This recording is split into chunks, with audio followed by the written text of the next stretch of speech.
No. What I'm saying is that those inside are using the outside, and those outside people, they work together with the so-called Fulanis to commit the atrocities. But I do not believe it is a simple Fulani man because of cattle or grazing or anything, and they are killing us. No. Those who do the killings are different from the actual local Fulani people that stay with us. And I've just told you, the local Fulani people, they are still there. But they use them as a cover to commit the atrocities. And I stand by it. And I've given you reasons why I stand by it.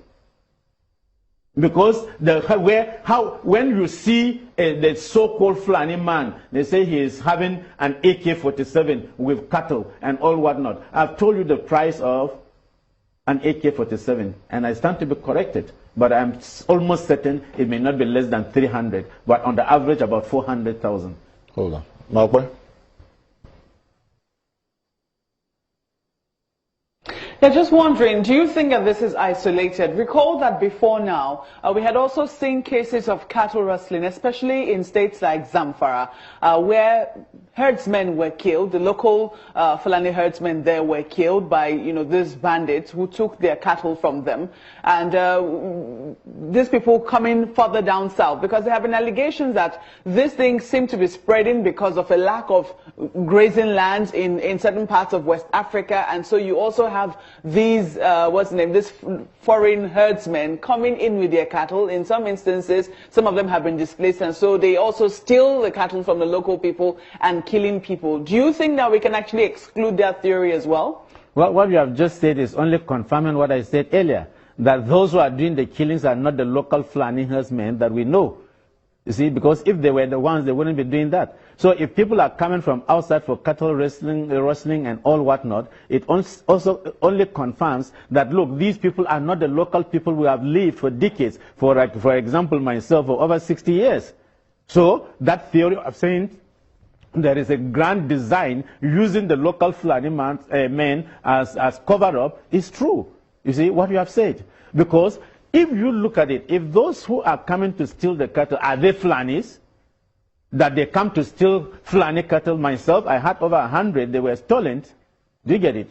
But the interesting thing about it is that the governor of Kaduna State, he employed the services of soldiers and Air Force to wipe them off from Briningwari area. And yet he cannot do the same thing for southern Kaduna. The federal government went to Zamfara and did exactly the same thing. They have a military battalion and Air Force to wipe them off.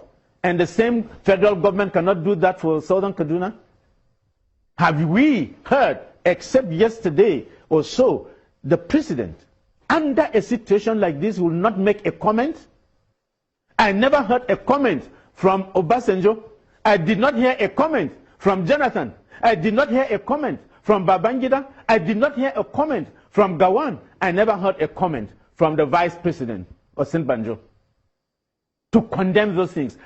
Is that not a conspiracy of silence at the highest level and so disgraceful to the whole country and internationally?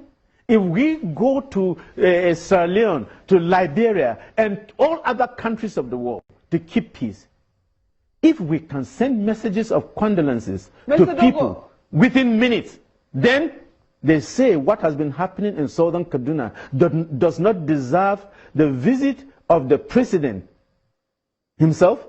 I don't even talk of vice president. Dr. Dogo, if I may come in here.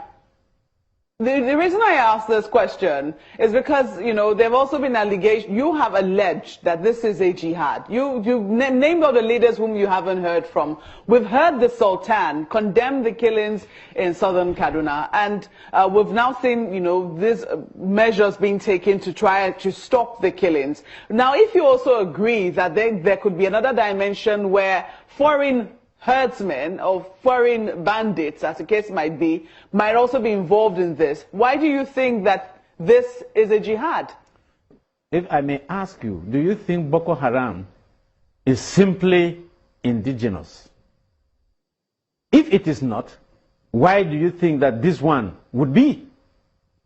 And it doesn't have to be that they use government officials. But it is not impossible, too, that government officials who are sympathetic to them will know and will do nothing about it. And so that is where the conspiracy theory comes in, that there is a collaboration to ensure that they do exactly what is happening. Yesterday, you heard on the news when the army caught the chairman and I think the vice chairman of a local government who have been supporting and harboring Boko Haram. That is a reality of life. So people at different levels have their agenda and they can go ahead to do it. It does not necessarily mean that it has to be those people who are supposed to impose. Let me say this.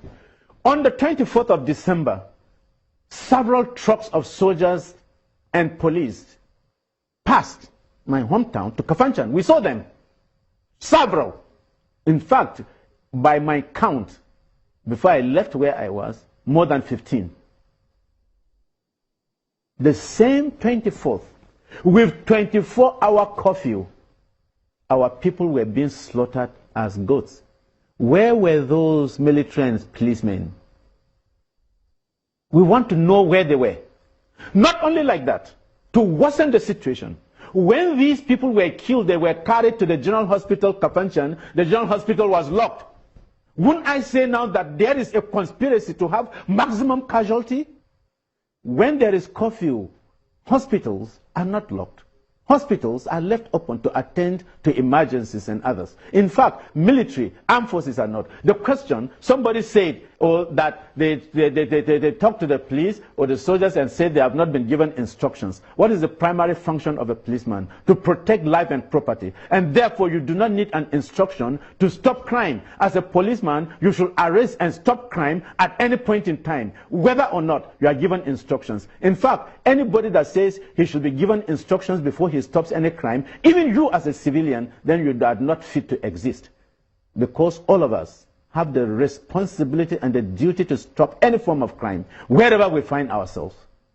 And we don't have to be given orders, not to talk of security agencies. Isn't it a shame to hear something like that?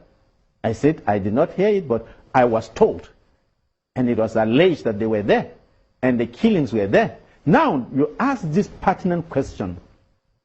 Why the curfew 24 hours? How managed did those people get to walk to this place? Which passage did they pass to go? And where were the security people? What took them there? They went there to celebrate and supervise the killings? I was feeling so disturbed when I watched the Inspector General of Police trying to argue with respect to the number of people that were killed. At his level, he doesn't need to get involved in that.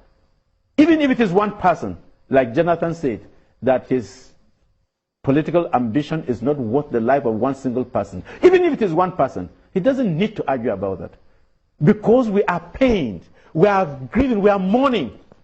So whatever we say, what I expected from him is to say, look, sorry, we will do whatever we can to maintain peace and order, not to argue or to criticize Khan or to say that these people are telling lies, that there are 800 corpses. I can tell you, those who have been killed of recent in southern Kaduna are more than 1,000. We heard stories where women, pregnant women were slaughtered, they cut their stomachs, brought out the fetus and divided that into pieces.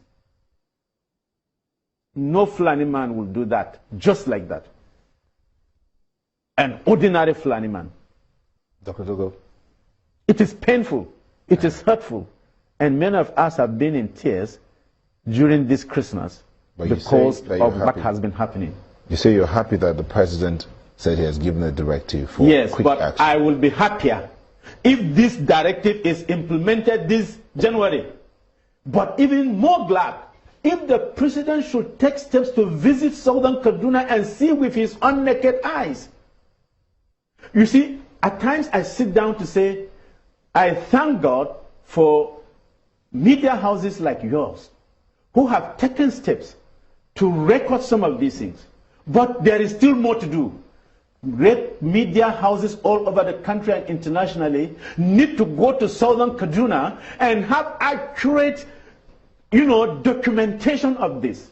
My history teacher of blessed memory, Professor Oni said, not to know what happened before you were born is to forever remain a child. We teach history not with the purpose of producing historians. And we teach history not without the purpose of not producing historians. What I mean by this is that that documentary you people will have can help to solve problems that may come in the future. And all media houses, I am appealing to take steps. Go to southern Kaduna, to these villages.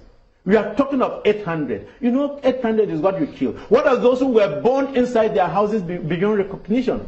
Dr. Dogo. In the bush, as my brother was saying, Dr. Dogo, people don't go to the farms. But before we go, what do you expect the people, the religious leaders in Southern Kaduna and the people of Southern Kaduna to do now that even the president has declared that this must be done quickly? Well, I will start by saying no revenge so complete as forgiveness. This is a sermon delivered by my pastor, Dr. Reverend Abayome Enetan Lawal, about 2 years ago. It has never gone out of my memory that there is no revenge so complete as forgiveness. Thank you. And that is to say, no, I have not finished. That's to say, I ask our people to forgive about the past. But I'm also asking that we have the responsibility to defend ourselves. If the security agencies fail to defend us, it is suicidal for a person to sit down and his wife and children are killed and you sit down and watch. We have the responsibility to defend ourselves. You see it? If the federal government and the state government fail to do so, wherever we reach, only God can tell. But for now, we have asked our youth to be responsible. Don't get somebody, a Fulani man, and you just kill the Fulani man, and you feel he might be the one that killed your brother or sister, or a Hausa man, you do that. That is barbaric. But if somebody comes to your house, stand up and be counted. As I'm seated, if somebody comes to touch my lovely wife, I will die first before he reaches her. Dr. Isuah Dogo, thank you for speaking with us, the former chairman, Southern Kaduna People's Union, Lagos branch. Thank you. Thank you very much. Sunrise will be back in a moment. Don't go away.